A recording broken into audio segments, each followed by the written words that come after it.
Originally, as we approached solar, there were most of the people in the northern tier climates wondered whether or not solar would even be feasible in northern tier climates. And we found that there's at least some interest and there's some feasibility even in the northern tier climates, because under the new PV technology, they actually operate more efficiently under cooler climates.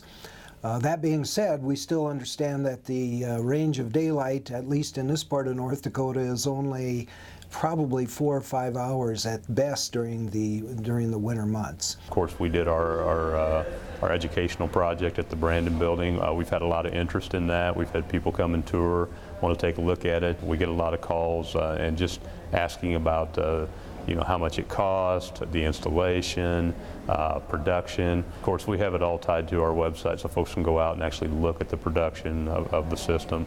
We've got it structured so it faces in 3 directions, and our south-facing panels, they're the most productive there. So it's good information for members to have if they're actually considering it. We have real-life experience now on what the output of the solar array is, and so we get people in that'll come in and say, yeah, we were told it's going to produce this much. Well, our plant in, our small array in Brandon has produced this percentage, and typically it's a couple percent less than what is expected.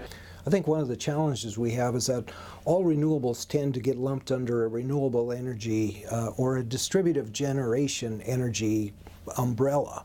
And so whether it's solar or wind or biomass or any number of those things, it all comes under a DG or a distributive generation energy. And so from a legislative standpoint, when we tackle issues that talk about net metering, which apply to all DG, and those kinds of issues, we see that across the spectrum.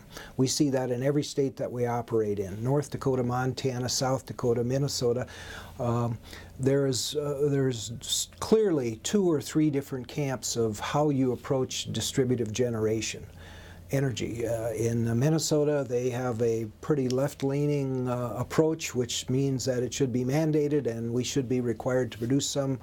The North Dakota, South Dakota, and Montana and Wyoming largely are of the mind that, this is something we may want to, we will have to address and we should encourage, but they don't want to mandate it.